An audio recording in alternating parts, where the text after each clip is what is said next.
This incident began at about 11:25, and we have multiple scenes that we're working with. We have the scene behind us, which is the home over here in Sylvan Court, where shots were fired and exchanged between the suspect and the police officer.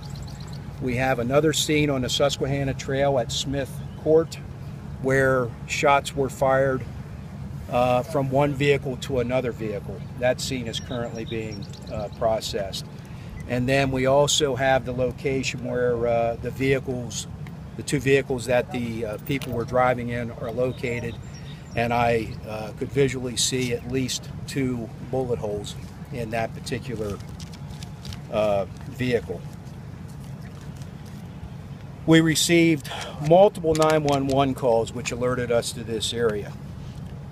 One of the calls, and I don't recall exactly which order they came in, but one of the calls we received was for a hit and run involving a van and a passenger vehicle, which happened to be described as like a work van and a Mercedes.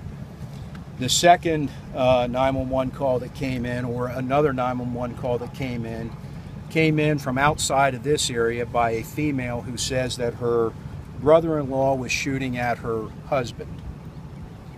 We then received another call which said that there was a man on the back porch of a home on Sylvan Court. Officers were responding to all locations, but certainly the location where the suspect was described as being on the back porch with the gun took priority. The police officer, when he arrived, was told by a female across the street, and pointing at her home, she said a man is on her back porch with a handgun. The officer went around the rear of the home looking for the suspect, did not immediately locate him, noticed that the basement door of the home was open. He walked into the basement, and there were stairs going down into the basement.